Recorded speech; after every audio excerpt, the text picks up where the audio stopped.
자, 여러분들 안녕하십니까. 이번 이야기 시청자 집안장님께서 찾아오셨습니다. 일단은 집안장님께서는 굉장히 섬뜩한 직업괴담으로도 많은 이야기를 들려주셨었고, 처음에 또 겪었던 장롱 속 이야기도 들려주셨었죠. 근데 구급대원으로 근무할 당시에 굉장히 여러 가지 일들을 많이 겪으셨어요. 그래서 오늘 이야기도 그 이야기 중에 하나가 되지 않을까 생각을 합니다. 바로 만나보도록 할게요. 네, 여보세요. 아이고, 반장반장 집안장님 아니십니까? 네, 안녕하세요. 네, 어우, 목소리가 더 좋아지셨어요? 아니에요. 지금 목소리가 많이 가라앉아서 그런 것 같아요. 오, 아닌데 음질도 좋아진 것 같은데? 아닌데요. 좀 받아주세요.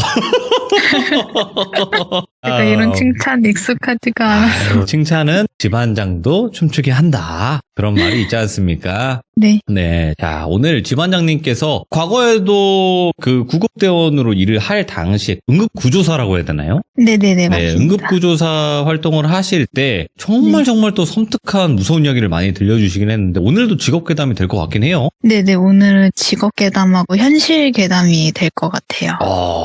알겠습니다. 그럼 도대체 네. 어떤 이야기일지 출발을 해보도록 할게요. 렛츠가 기리십니다. 집안장이죠.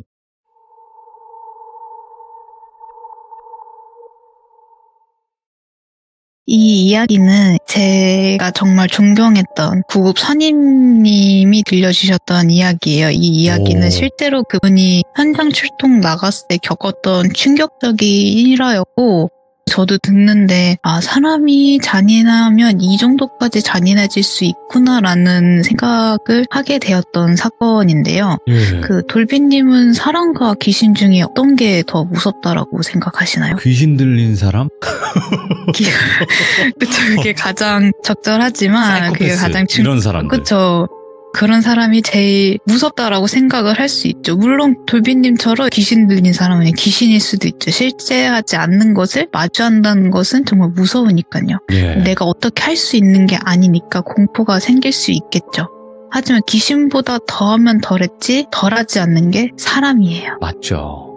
다들 아마 공감하실 거예요. 이 이야기는 사람이 어디까지 잔인해질 수 있고 인간에게 포기하게 되면 어떻게 되는지에 대한 이야기입니다. 때는 제 선임님이 제가 근무하던 근무지 오기 전에 계셨던 지역에서 발생한 사건 중 하나고요. 여느 때와 같이 야간 근무 중이었다고 하세요. 그 주인님이 계셨던 지역은 서울 지역 중에 나름 고담시티 중 한 곳으로 유명한 곳이었어요. 야간이면 주변 유흥가에서 끊임없이 신고가 들어오고 대부분 주치자 출동이었지만 그 외에는 중증이거나 심정지건이었다고 하세요. 그 정도로 엄청 극한인 곳인데 그날도 주치자 신고를 끝내고 센터로 기소하던 길에 상황실에서 지령이 하나 내려옵니다. 무전으로 여기 땡땡 여섯 현재 기소 중인지 해서 제 선임이 이제 무전기를 받아서 여기 땡땡 여섯이고 현재 기소 중에 있습니다. 상황실에서 그러면 땡땡동 땡땡동 옆집에 여자 비명소리랑 쿵쿵거린다는 소리가 계속 들리다가 현재 멈췄다고 신고가 들어왔어요.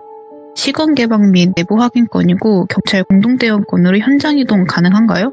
그래서 주인님이 솔직히 좀 짜증이 났지만 그래도 위에서 명령하니 들어야겠죠. 그래서 무전으로 네 가능합니다. 지령 내려주세요 라고 말을 하고 지령이 내려와서 해당 지역으로 이동을 하게 됩니다. 현장에 도착하니 복도형 아파트였는데 아파트에 다수의 사람들이 나와서 웅성웅성하고 있고 경찰도 펌프차도 이미 도착을 해 있더라고 합니다. 주인님 부부싸움이라도 났나 별거 아니겠지라고 생각을 하고 펌프차 직원들하고 같이 해당 호수로 올라갑니다. 해당 호수로 가서 펌프차 대원들이 문을 두들겼어요. 여기 119입니다. 신고가 들어와서 그런데 문 좀 열어주세요. 두들겼는데 아무런 응답이 없다고 말씀을 해주시더라고요. 그럴 경우엔 두세 번 정도 더 두들겨봐요. 그럴 때는 이제 손이 아닌 발로 하는데 발 안쪽으로 쿵쿵 치면 그게 소리가 되게 크게 울리거든요.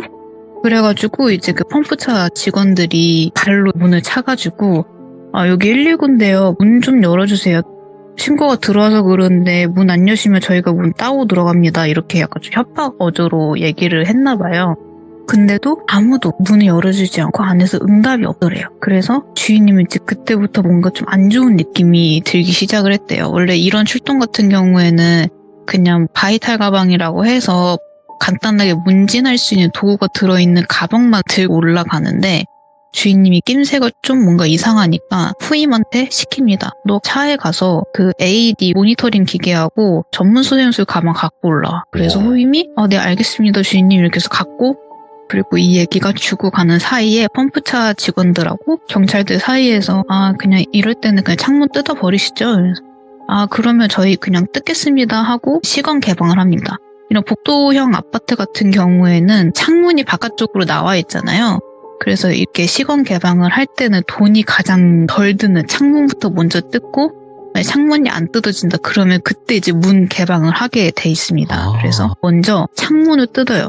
빠루랑 이제 몽키스팬 하는 다른 연장들을 꺼내와가지고 창문에 있는 창살 같은 거를 뜯고 그 다음에 창문을 깨거나 아니면 드라이버 같은 걸로 창문 옛날 방식을 돌려서 여는 그런 잠금 장치가 있는데 그걸로 열었는데 창문은 다행히 깨지 않고 문을 탁 열었어요. 그랬더니 정말 우리에게 너무나 익숙한 냄새가 납니다. 그 냄새가 뭘까요? 여러분들도 진짜 사람 냄새긴 한데 여러분들이 생각하는 게 맞으실 거예요. 바로 피 냄새가 이제 확 풍겨왔다고 합니다. 그 피 비린내가? 네, 그 피 비린내가 구급대원이나 펌프차나 경찰들은 항상 따라다니는 그 피 냄새죠. 문을 딱 열었는데 방 안이 어두컴컴하답니다. 그래서 문을 열은 펌프차 직원이 가지고 있던 후레쉬를 딱 켰는데 그 방 안에 있는 거는 침대에 엎어져 있는 여자 한 분이었는데 머리에는 피가 엄청 많이 나는 상태로 엎어져 있었다고 해요. 그래가지고 딱 펌프차 직원이 이거 사건 현장인 것 같은데요? 그래가지고 다들 일사불란하게 창문은 다 뜯어내고 그 펌프차 직원 중 한 분이 담을 넘어서 그 창문을 열어서 문을 따게 됩니다. 문을 따고 거기는 복도형으로 돼 있어가지고 아파트가 딱 문을 열면 왼쪽에 조그만한 방이 있고 그 복도형 거실을 지나서 안에 안방이 있는 그런 구조였어요. 그래서 이제 자세하게 방 내부는 못 보고 일단은 급하니까 문을 열었고 경찰이랑 저희 주인님 팀이랑 안으로 들어왔는데 거실에 웬 남자가 한 명 앉아있다고 하더라고요. 그리고 그 옆에 안방이 있었는데 그 안방에 있는 침대에 어떤 중년의 남자가 머리에 피를 흘리며 쓰러져 있다라고 말씀을 해주셨어요.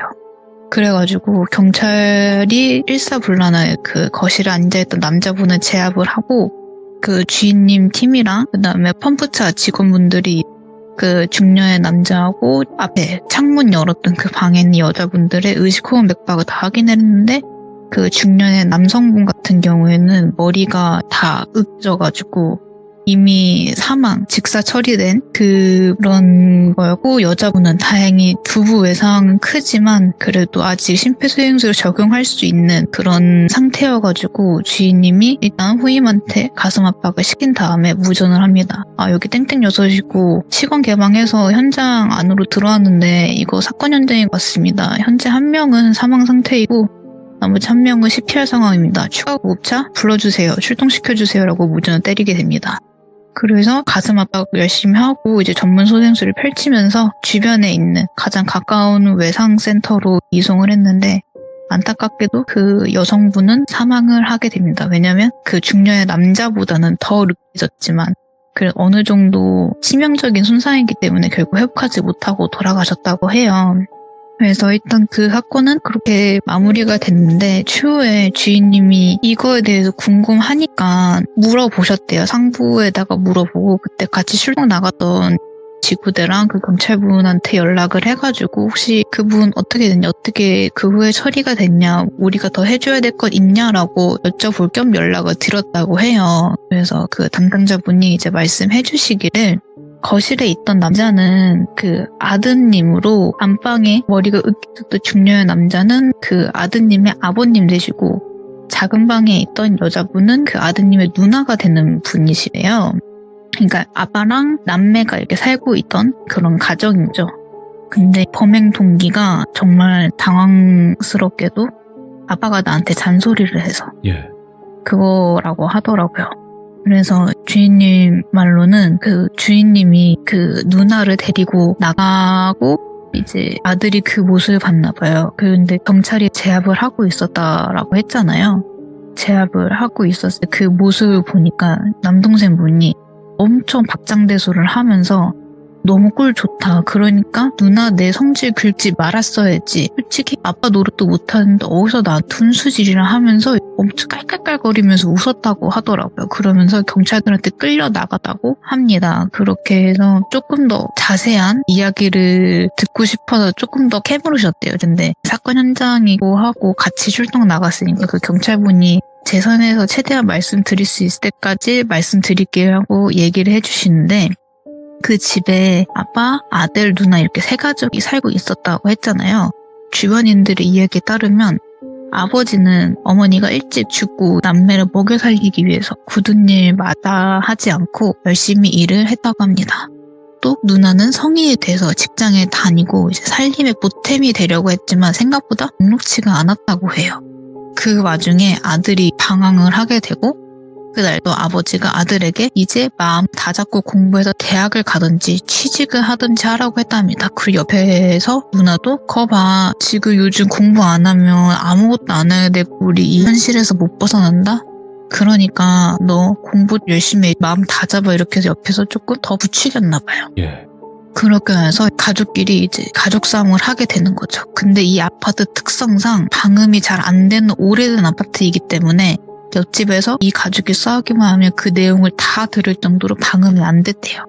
그래서 이렇게 싸우다가 남동생은 그날 유독 화가 가라앉지 않고 평소에도 가족들을 죽이고 싶었지만 죽일 용기는 안 났는데 다들 그런 생각 하잖아요. 너무 화가 나면 아 진짜 얘 죽일 수도 있겠다라고 생각을 하잖아요. 하지만 우리는 그걸 실행에 옮기지 않죠. 왜냐면 이거는 내가 너무 화를 못 참아서 일시적으로 드는 생각일 뿐이지 진짜로 실행에 옮기진 않죠.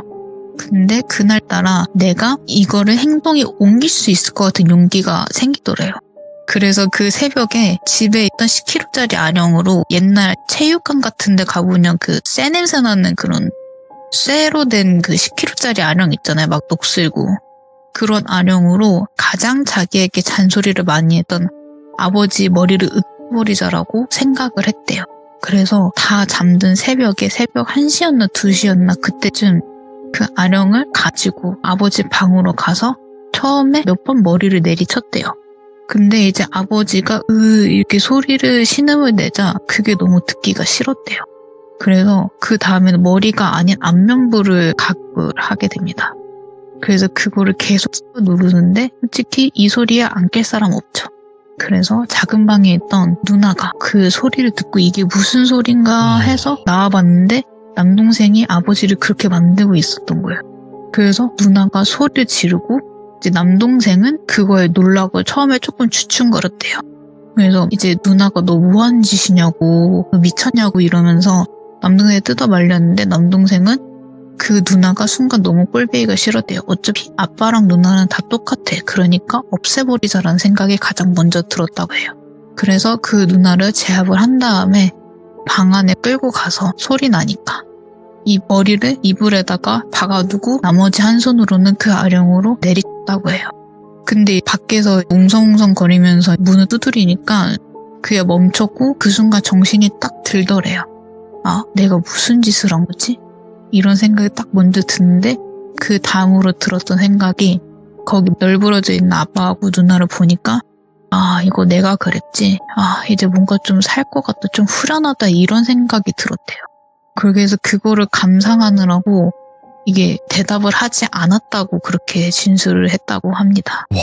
그래서 주인님이 이거를 듣는데 자기가 여태껏 정말 많은 사건들을 보고 사건 현장들을 보고 환자를 처치하고 범죄자를 이송을 했지만 얘만큼 이렇게 어린 나이에 그것도 18, 19살이라는 나이에 이렇게 잔인한 거는 자기는 처음 봤다는 거예요. 그래서 제가 뭐 이런 얘기를 하면 뭐 다른 분들은 그냥 뉴스에서 나오는 뭐 극단적인 가정 불화의 예시로 보여지겠지만 제가 지금까지 겪고 이런 실제 경험담을 들어보면 꼭 그렇지만은 않더라고요. 사람은요 마음속에 짐승 한 마리씩 키우고 있어요. 저도 있겠고 뭐 돌비님도 있을 수 있고 다른 귀족님들도 있을 수 있겠죠. 근데 우리는 이 짐승을 이성과 사회적 규범, 도덕성으로 제어를 하고 있어요. 하지만 일부는 짐승의 제어권을 놓아버리고 내일이 없는 것처럼 살아가기도 하고 돌이킬 수 없는 선택과 행동들을 하게 됩니다. 여기서 제가 말씀드리고 싶은 거는요. 주변 환경 충분히 힘들 수 있어요. 내 뜻대로 일 풀리지 않을 수도 있어요. 그치만 우리가 인간이길 포기하진 말아야 되죠. 맞죠. 예. 저는 솔직히 이 이야기를 통해서 귀족님들이 그냥 뭐 흘려드는 그냥 공포썰로 흘려들으실 수 있겠지만 그래도 내 마음속에 있는 짐승 이거를 잘 제어해 나갔으면 좋겠어요. 그리고 저는 이런 비극이 생기지 않았으면 좋겠고 여러분들이 이 비극의 주인공이 아닌 건강한 사회 구성원으로서 살아가셨으면 좋겠습니다. 야, 근데 이런 일들은 지금도 수많은 곳곳에서 다 일어나고 있는 일이라고 저는 생각을 하거든요. 그쵸. 예. 근데 수도 없이 출동을 하시면서 정말 와, 이런 일도 있구나. 어떻게 사람이 이렇지라는 생각도 많이 드실 만큼 그런 충격적인 사건들도 많을 텐데 대부분 네. 이런 일들이 벌어진 현장을 갔을 때요. 네. 그때는 어느 느낌이 좀 드세요? 그 한창 좀 많이 다녀오셨을 때는? 처음에는 굉장히 무서우셨을 것 같은데. 그쵸. 처음에는 저는 고개 숙이고 들어갔어요. 너무 무서워가지고 고개 숙이고 땅만 보고 그냥 뭐를 말하든 그냥 한 귀를 듣고 한 귀를 흘리게 되더라고요. 근데 이것도 한두 번이지 막상 적응을 하게 되면 쓱 보고 아 이거 대충 무슨 현장인지 알겠다라는 생각이 들면서 그래도 어차피 요거는 내 일이 아니고 경찰 소관의 일이니까 내가 너무 깊게 관여하지 말자. 약간 이런 생각이 먼저 들더라고요. 그리고 일단 범인이라고 의심이 된다고 하더라도 어쨌든 저희가 섣불리 개입을 할 수 없는 부분이고 그러니까 조금 만감이 교차를 해요. 이게 내 직감으로는 저 사람이 범인이라고 말을 하는데 또 내가 여기서 한마디 하면 저 사람이 어떻게 반응을 할지 내 한 번 지킬 수 있을까라는 생각도 들고 나 하나 살겠다고 주변인들이 다칠 수도 있는 거고 그러면서 되게 엄청 많은 생각이 들더라고요. 이게 사람인가 짐승인가라는 생각도 들고 어떻게 사람이 이럴 수가 있지라는 그런 생각도 들고 이게 사람의 밑바닥이 이렇게 어둡나? 라는 생각도 들기도 해서 무섭더라고요. 그냥 그리고 일반적인 상식으로 생각을 할 수 없는 행동들을 하는 거잖아요. 그쵸. 약간 제 상식이 깨지는 기분이었어요. 아, 지금까지 내가 봐던 거는 정말 세 발의 피구나.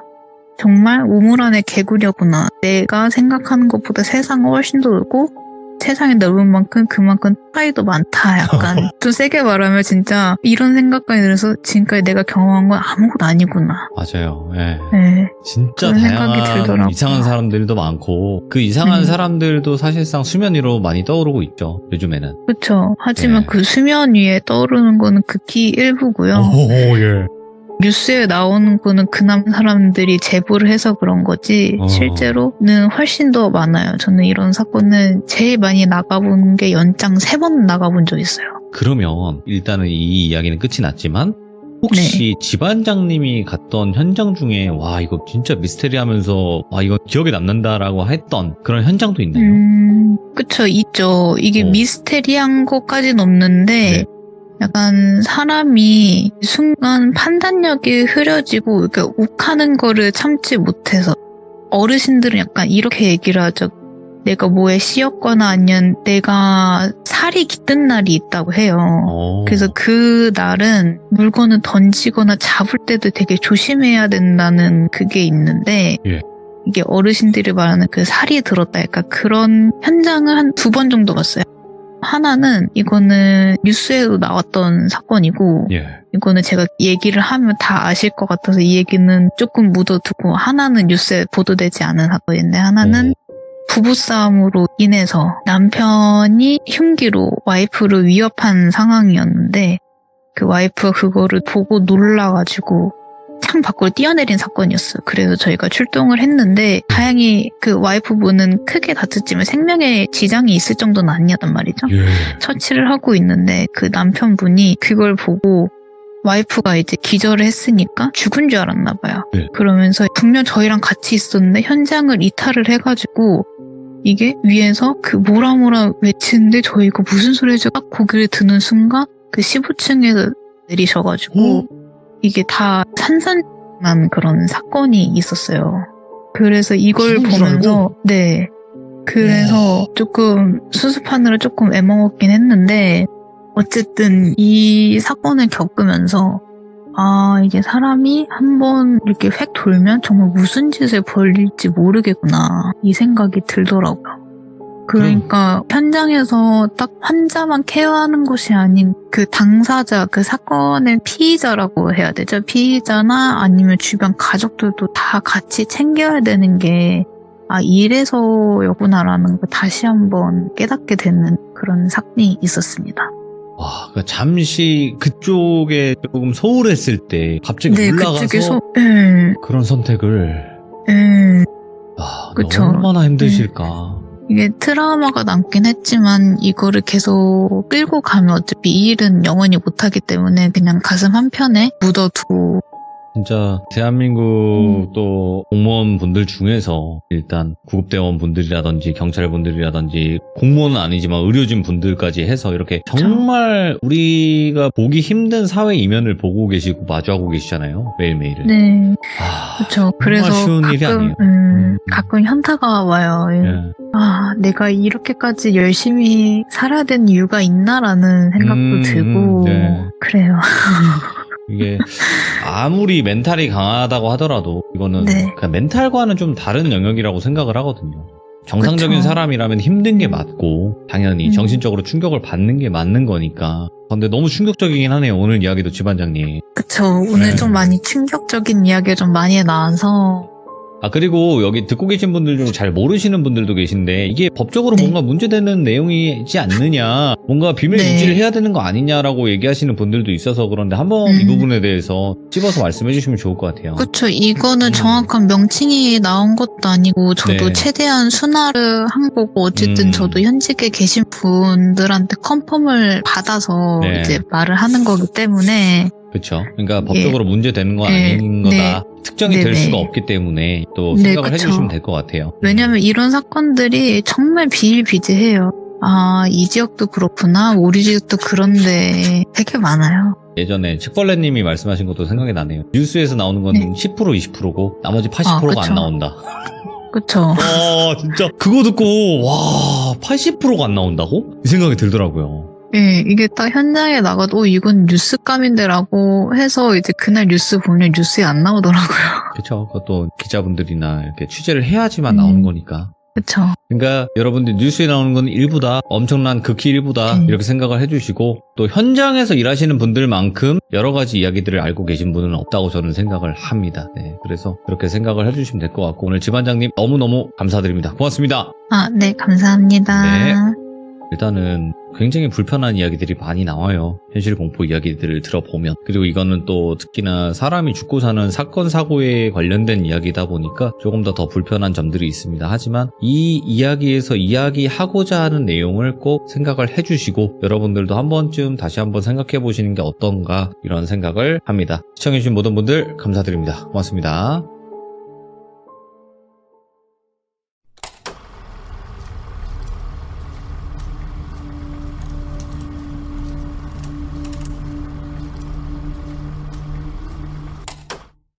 자, 여러분 안녕하십니까. 이번 이야기는 시청자 지반장님께서 이야기를 들려주실 겁니다. 지반장님께서는 굉장히 직업괴담도 많이 포함이 되어 있기 때문에 훨씬 더 소름 끼치고 뭔가 충격적인 그런 이야기들이 굉장히 많았습니다. 그래서 오늘 이야기는 어떤 이야기일지 같이 한번 들어보도록 할게요. 네, 여보세요. 아이고, 지반장님. 네, 안녕하세요. 반장님 오늘 찾아와 주셔서 다시 한번 감사드립니다. 왜냐면 지반장님 또 그 뵙기가 어렵거든요. 제가 요즘 너무 바빠가지고. 거의 전설의 포켓몬 느낌이었어요, 저한테는. 가끔씩 출몰을 하시는데 그때 이제 네. 붙잡지 못하면 또 언제 다시 만날지 모르는 분 반장님이시거든요. 네. 네, 그렇다 보니까 오늘 지반장님께서 찾아와 주셔서 다시 한번 감사드립니다. 네. 자, 오늘 해주실 이야기가 개인적으로 겪었던 이야기가 될까요? 아니면 직업괴담이 포함되어 있는 걸까요? 오늘은 제가 개인적으로 겪었던 일은 아니고 네. 제가 초등학교 3학년 때 이제 미국으로 어학연수를 갔었어요. 미쿠. 네. 네. 거기서 제가 머물던 그 하우스 안에서 벌어지던 일이에요. 오, 이게 위자보드에 관한 얘기거든요. 강명술이다. 네. 머나먼 미국까지 가셔서 강령술은 안 하시길 바라는데 일단은 네. 하셨으니까 이런 일을 겪으셨을 거라고 생각을 하는데 아니, 제가 한 건 아니고 네. 저랑 같이 생활하던 이제 음. 학생들이 해가지고 이것 때문에 일이 좀 크게 있었던 일이었어요. 하면 안 되는데 일단은 그래서 바로 한번 들어보도록 하겠습니다. 렛츠가 네네. 길이십니다. 집안장이죠.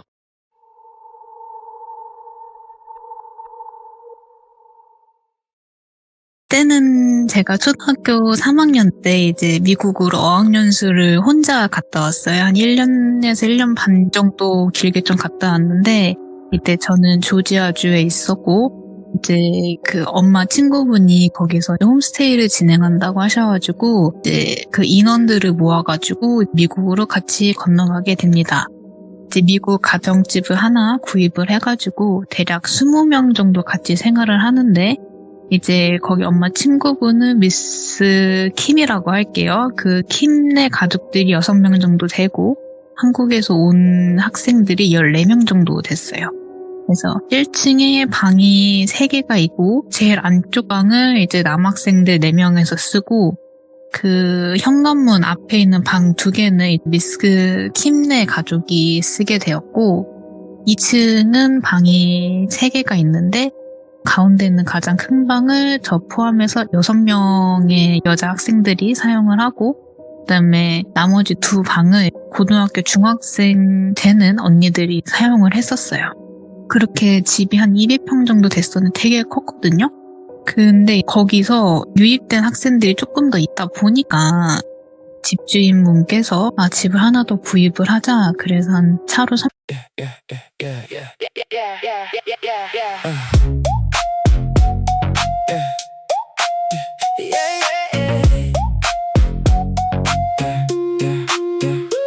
You left your hoodie on my chair again. Keys in the bowl like you live here now.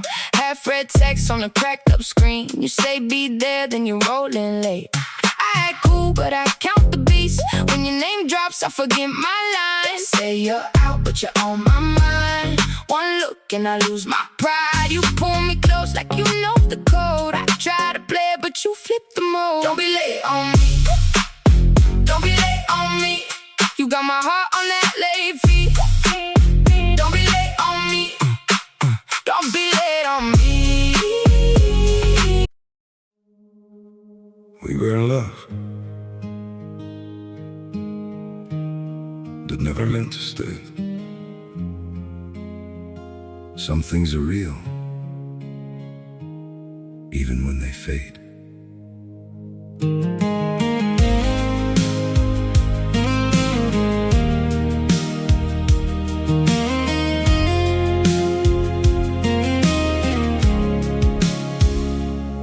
I used to think if we kept holding on, we could bend the truth somehow. But love can't fight what's pulling us apart, and it's breaking us down now.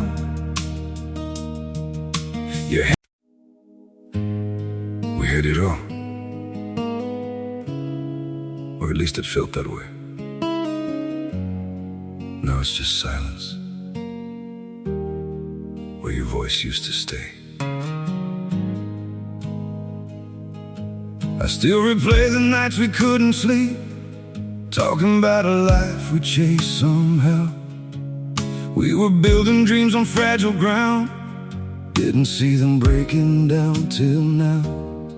Your shadow lingers in the air I breathe, like a song that never found its end.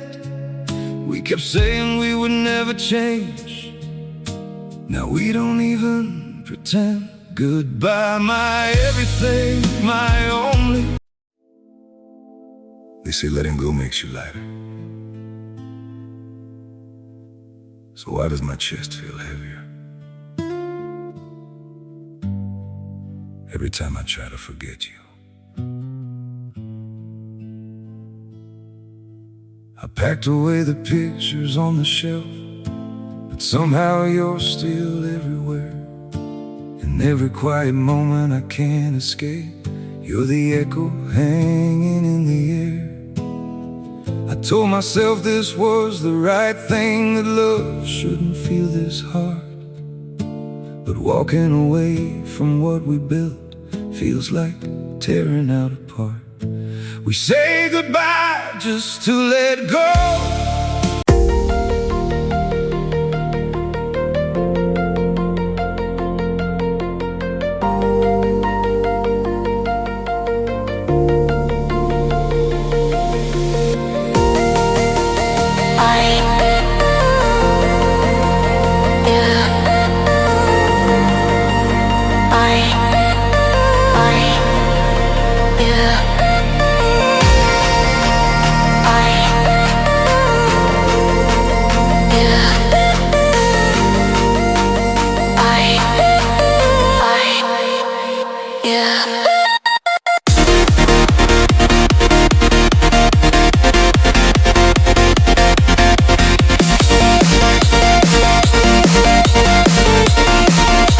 정도 떨어져 있는 곳에 하우스를 하나 더 사가지고 A하우스, B하우스 이렇게 나뉘게 됐습니다. 그리고 나서 이제 제가 외국인 친구들이 너무 잘 노니까 그 미세스 킴이 부탁을 해서 외국인 친구네 가족 그쪽에 한 평일 5일을 그쪽에서 학교를 다니고 금요일마다 집에 돌아오는 그런 형식으로 제가 학교를 다니고 있었는데 어느 날 금요일 날 이제 학교 끝나고 집에 돌아왔더니 분위기가 너무 이상한 거예요. 원래는 저희가 학교를 끝나고 이제 집에 돌아와서 밥을 먹고 그 다음에 단어 시험을 보고 아니면 개인적으로 받은 숙제나 학교 숙제를 하면서 1층에 내려와서 거실이나 식탁에 모여서 다 같이 공부를 하고 그랬었거든요. 근데 그 날은 제가 딱 집에 도착을 했는데 아무도 거실에 나와 있질 않는 거예요. 그래서 오늘 단어 시험 있는데 오늘 단어 시험 안 봐요? 왜 다들 안 내려와 있어요? 이번 주는 없을 거야. 그냥 너도 좀 편하게 있다가 다음 주부터 시험 준비해. 그래서 아 그래요? 왜 무슨 일 있었어요? 그러니까 거기 미세스 킴이 이게 한숨을 푹 쉬시더니 나 진짜 얘네들 때문에 머리가 너무 아프다. 진짜 속 터져 진짜 이러는 거예요. 그래서 아니 뭔데 미세스 킴이 저렇게 한숨을 쉬지? 그렇게 한숨을 쉬는 경우가 거의 없으셨거든요. 네. 그리고 나서 이제 하는 말이 아휴 진짜 우리 아들이 어떻게 위자보드를 구해서 이 새벽에 해가지고 집이 완전 난리가 났다 이러는 거예요. 근데 위자보드는 아시다시피 쉽게 구할 수 있는 물건이 아니었어요. 특히나 한 10여 년 전 2010년대 초반까지만 해도 이게 풀린 물량이 없어가지고 되게 레어템이었거든요. 그리고 미성년자들한테 팔지도 않았어요. 무조건 성인이 가야지만 살 수 있는 그런 물건이었거든요. 예. 미국에서는 우리가 흔히 사는 물감조차도 애기들이 구매할 수 있는 거하고 성인이 구매할 수 있는 물건이 따로 나눠져 있어요. 그 정도 엄격한 규제 속에서 그 미세스 킴의 아들이 어떻게 구한 거예요, 그거를. 예. 그래가지고 이거를 제가 간 그 주 월요일 날 한 거죠, 위자보드를. 그래서 위자보드? 제가 하는 그 위자보드? 그래, 네가 하는 그 위자보드. 그래서 어떻게 된 건데 저 좀 알려주세요. 그냥 당사자한테 가서 들어. 이러면서 그럼 제가 그 오빠한테 물어볼게요 하고 오빠 그 큰일이 좀 있었다며 무슨 일이야? 했더니 너가 왔으니까 또 얘기해 줄게. 이러면서 여기 앉아봐봐. 이렇게 해서 얘기를 하는 거예요.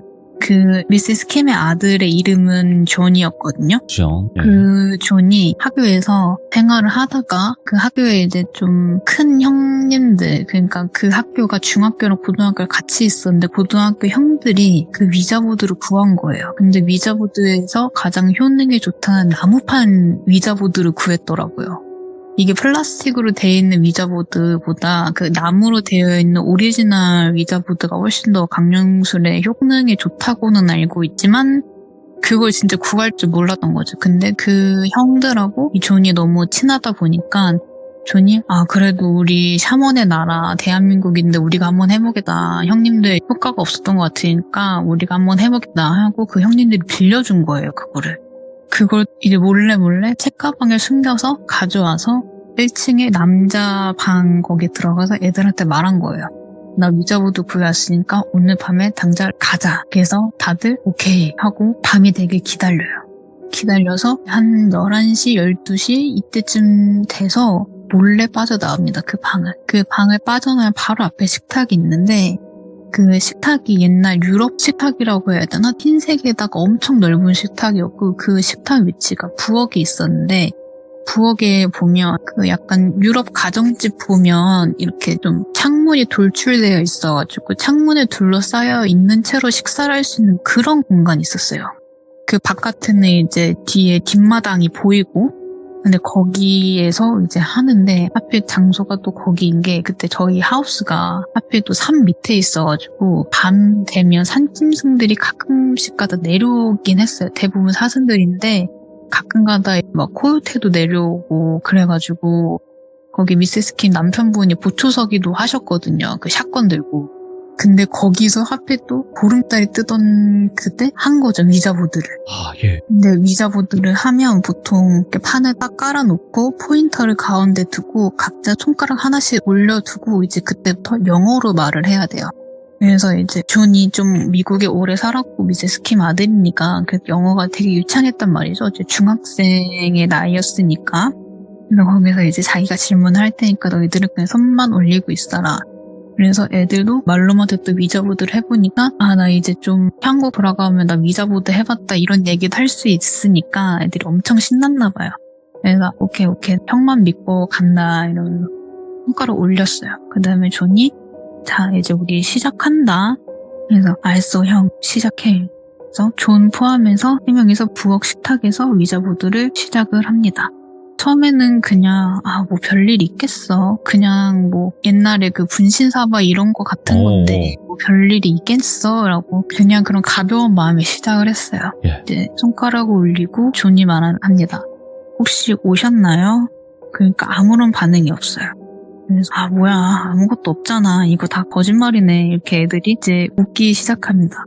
그러면서 다시 한번 물어볼게. 오셨습니까? 하는 순간 포인터 그 끝부분이 뾰족한 부분이 갑자기 예스 쪽으로 휙 돌더니 이게 스스스스 이렇게 움직이더래요. 처음에는 예스 쪽에 가까이 있는 남자애가 손가락에 힘을 줘서 그쪽 끄는 줄 알았대요. 보통 이렇게 힘을 주면 그쪽이 눌려가지고 좀 부자연스럽게 움직이잖아요. 근데 그런 움직임이 아니었대요. 그냥 밑에다가 버터를 발랐는데 스무스하게 움직였대요. 근데 여기서 다들 진짜 이게 되나? 하고 생각이 들었대요. 뭐야 야 너가 움직인 거 아니야? 그러니까 그 예스 쪽에 있던 애를 쌤이라고 할게요. 근데 쌤 너가 움직인 거 아니야? 아니 나 손가락 힘 줬으면 내 쪽 좀 부자연스럽게 움직였겠지. 근데 지금 너무 부드럽게 움직이고 있잖아. 헐 뭐야 얘 진짜 맞나 봐 이러면서 이제 그때부터 애들이 조금씩 긴장을 하기 시작을 해요. 긴장을 하고 이제 애들이 그러면 일단 예스라고 하니까 맞다는 거네. 그래 우리 이름 물어보자. 형 한번 이름 물어봐봐요. 그래서 알겠어. 혹시 그대 이름 무엇입니까? 하더니 그 좀 주춤주춤하다가 포인터가 S 쪽으로 움직이고 A로 움직이고 M으로 움직이고 Y로 움직이는 거예요. 이름이 쌤이라는 거예요. 쌤이 오케이. 그럼 쌤이 우리가 질문을 할 테니까 대답을 해줘. 그랬더니 다시 포인터가 예스로 움직입니다.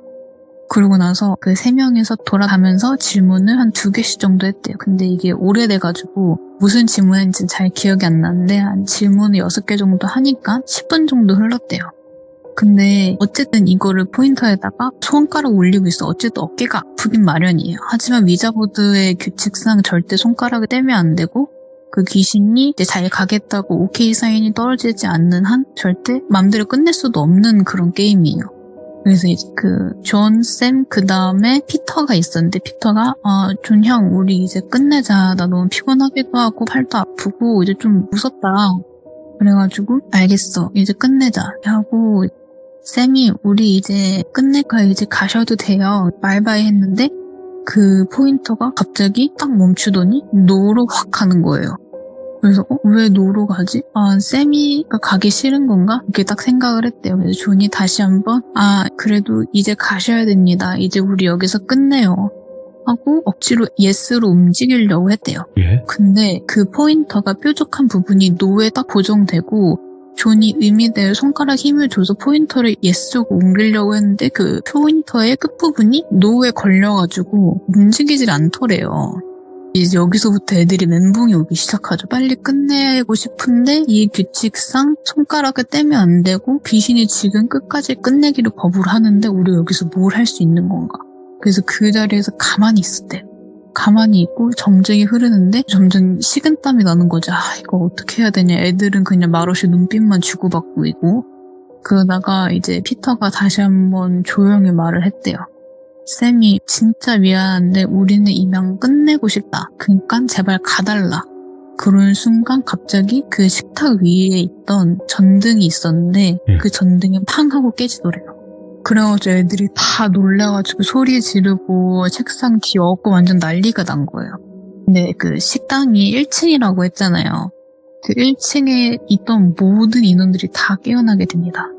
그래서 무슨 일인데 이거 밤에 소리 질러 하고 부엌으로 미세스 킴이 딱 키는데 그 존은 파편이 얼굴로 튀어가지고 얼굴에 찰가상이랑 뭐 열상이 생기고 막 피범벅이 되어 있고 샘이랑 그 다음에 피터는 완전 넋이 나가가지고 눈물만 툭툭툭 흐르고 있고 책상 위에는 미자보드가 완전 난장판이 되어 있고 이런 상황을 보니까 미세스 킴이랑 그 미세스 킴 배우자분이랑 그 미세스 킴의 가족분들이 다 어처구니가 없는 얼굴로 봤다는 거예요. 아니 이런 야심한 밤에 애들이 미자보드를 하고 소리 질러서 나가보니까 유리는 깨져 있지. 자기 아들은 얼굴이 피투성이지. 애들은 혼비백산에서 울고 있지. 예. 이게 자기도 이 상황이 뭔지 이게 인지가 잘 안 됐대요.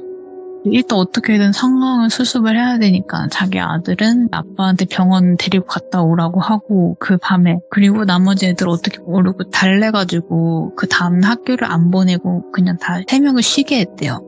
그래서 애들이 좀 진정되는가 싶었는데 이제 저희가 월수금 이렇게 학교 끝나고 외국인 선생님들이 집에 와서 과외를 해주셨어요.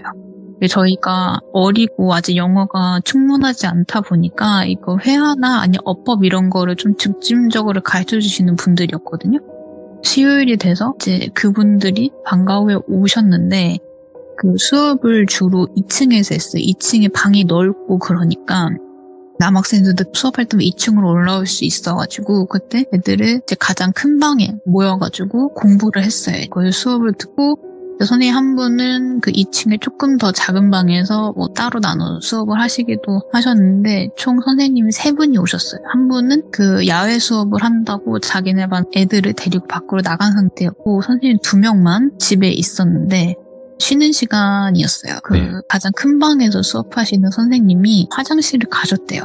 그래서 거기서 볼일을 보시고 손을 씻고 나가려는 순간 갑자기 자기 뒤에 그 미국은 특이한 게 화장실 안에 세면이랑 그 다음에 목욕탕이라고 해야 되죠. 그게 한 공간에 같이 있고 바닥은 방수가 안 돼갖고 무조건 샤워 커튼을 쳐야 되는 방식이에요. 근데 그 욕조에 샤워 커튼이 쳐져 있는데 그게 저희 집은 반투명이었어. 반투명이었는데 그 샤워 커튼 뒤로 남자 인형이 보였다는 거예요. 그래가지고 그 손 씻고 거울을 딱 보는데 거울 뒤 바로 자기 뒤가 샤워 부스인데 거기 불투명한 샤워 그런 커튼 뒤에 남자가 서 있다? 기절 초풍할 일이죠. 그래가지고 그 선생님이 비명을 지르면서 오마이갓 이러면서 계속 막 소리를 지르면서 뛰쳐나왔단 말이에요. 그래서 다들 뭐야 이러면서 나오고 선생님은 저기 뒤에 남자 있다고 여기 도둑 든 것 같다고 빨리 경찰 불러가지고 난리가 난 거예요. 그래가지고 밑에서도 그 소리를 듣고 이제 미세스 킴 남편분이 올라와가지고 샤워 버튼을 딱 열었는데 아무도 없는 거예요. 그냥 욕조만 있고 아무것도 없는 거예요. 그래서 여기 아무것도 없다. 선생님 괜찮으시냐? 여기 도둑 든 것도 없고 여기 뒤에 도망갈 공간도 없다고. 지금 창문이 있는 것도 아니었거든요. 그래서 아무도 없다. 진정하시라.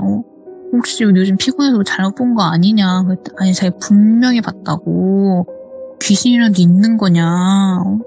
자기가 이 집에 지금 5년째 있는데 이런 적 한 번도 없었다.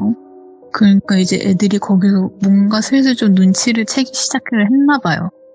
설마 그저께 했던 위자보드 때문에 그리고 몇 명 애들이 이게 속삭이는 거를 선생님이 들었나 봐요. 그 정신없는 와중에 자기네에게 놀래서 가슴 막 부여잡고 있는데 옆에선 학생들이 귓속말로 계속 몽벨 주고받고 있으니까 그게 거슬렸나 봐요.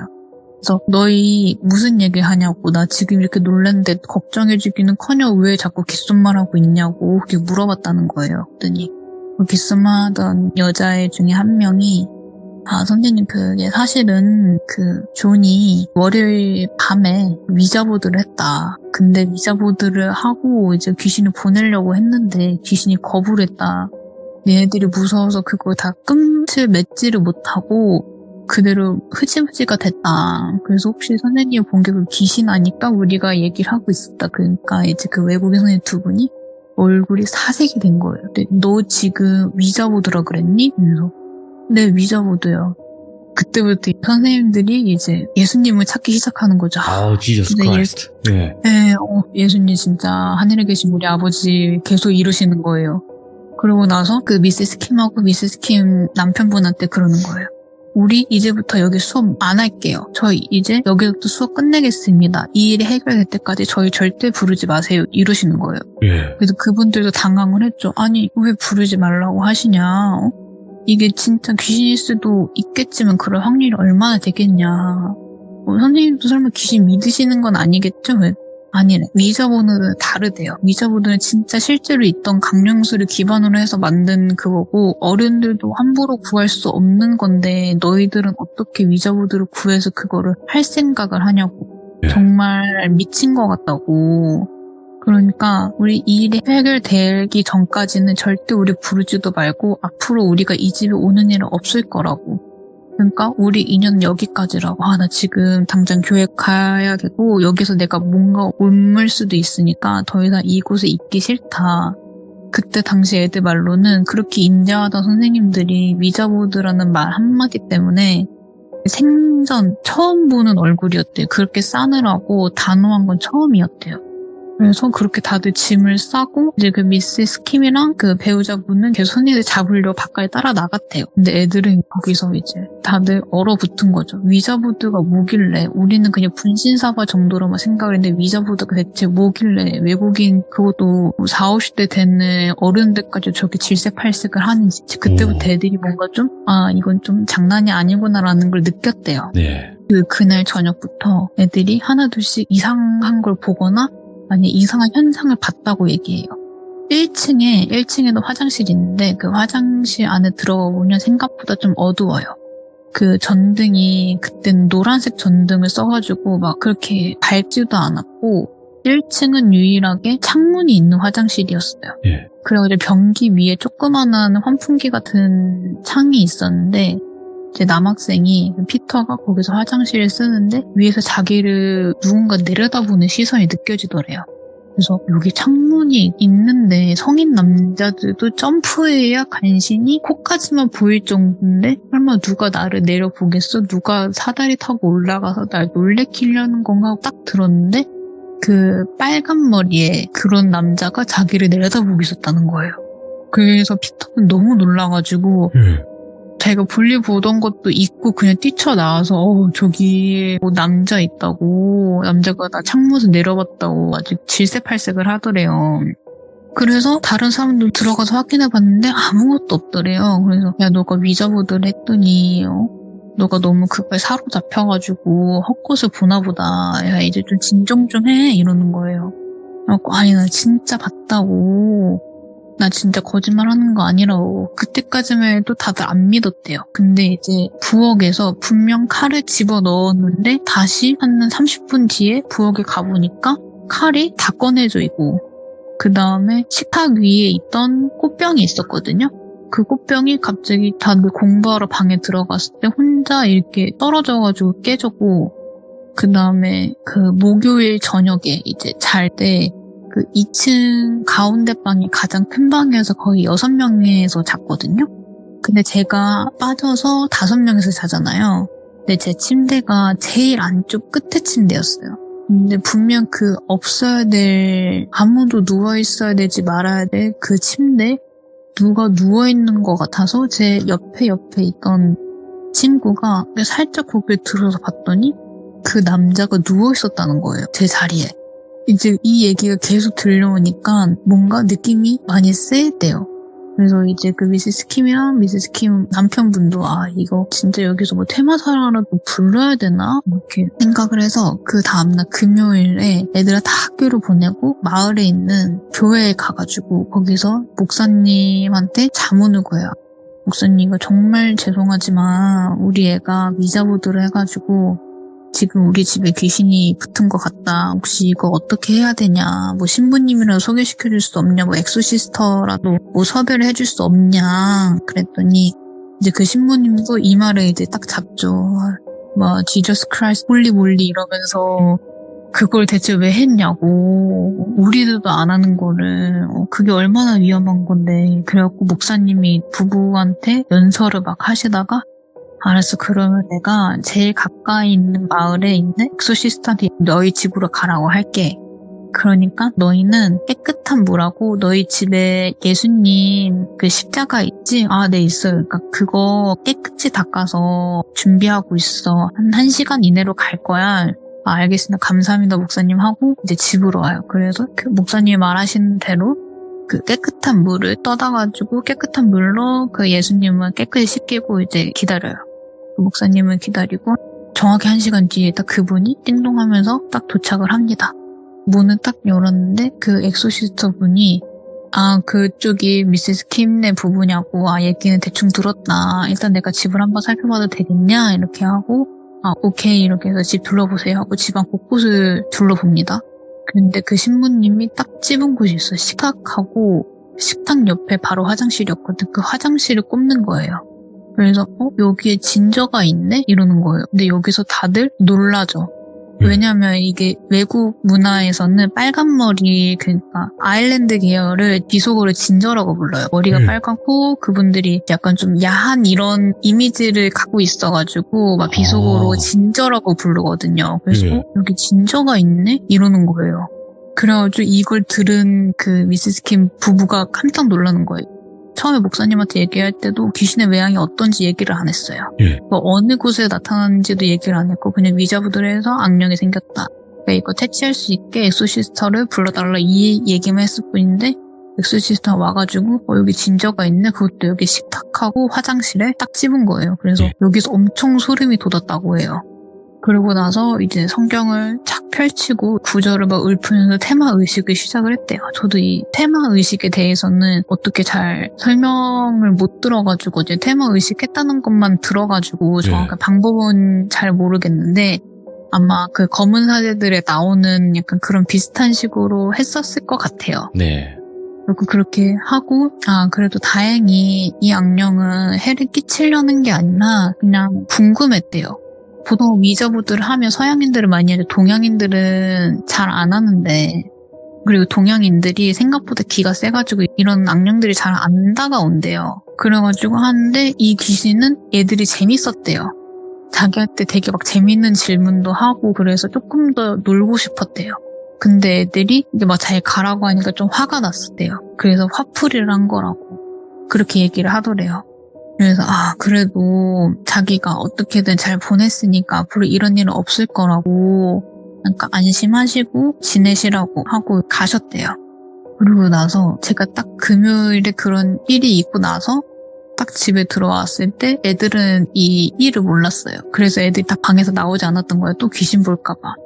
그러고 나서 이제 며칠이 지나서 주말 내내 이런 기이한 현상들이 없어지니까 몇 명 호기심 가득한 애들이 이제 물어봤대요. 미세스 킴한테요. 이제 더 이상 귀신 안 나오는데 어떻게 된 거냐? 그랬더니 이제 금요일날 사실 너희 학교 다 갔을 때 신부님 불러가지고 우리가 엑소시즘을 했다.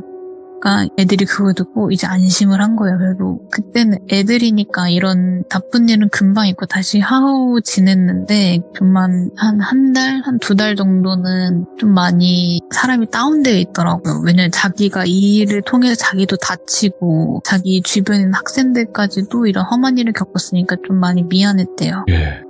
그리고 이제 수업 안 하시겠다는 과외 선생님들, 그 선생님들 다시 전화를 해가지고 우리 선생님들 다시 모시려고 하고 아이들의 안전을 위해서 우리 엑소시즘까지 했다. 그 엑소시즘을 할 때 신부님이 말하시기를 그냥 애들이 너무 귀여고 더 놀고 싶어서 좀 장난을 친 거다. 그러니까 우리 앞으로 절대 위자보드에 위자도 꺼내지 않겠다. 그러니까 우리 다시 와서 수업을 해주세요 하고 어떻게 설득을 해가지고 다시 오셨어요. 거의 한 2주 만에 다시 오셨거든요. 그래서 다시 모시고 그 조는 이제 가해선님들한테 한 소리 듣고 그렇게 일이 마무리가 돼요. 와. 그리고 그 위자보드 본판은 다시 주인한테 돌려줬고 그리고 그 후에 그 위자보드의 행방은 아직도 몰라요. 아니 네. 사실상 지금 그냥 포털 사이트에다가 위자보드 검색하면 네. 많이 팔거든요. 우리나라는 그쵸. 한글로 번역된 것도 팔아요. 그러니까요. 근데 그때는 이게 그 위자보드가 예. 엄청 희귀했었대요. 그때 제가 듣기로는 구하기도 힘들었고 특히 나무로 만들어진 거는 맞아요. 이렇게 더 구하기가 힘들어가지고 거의 약간 레어템 약간 그거였는데 그리고 그 미국은 또 알게 모르게 이런 골동품들을 되게 좋아해요. 우리나라랑 그렇죠. 다르게 무덤 있는 그런 마을들을 너무 선호를 해요. 조상님과 같이 있을 수 있다고. 예.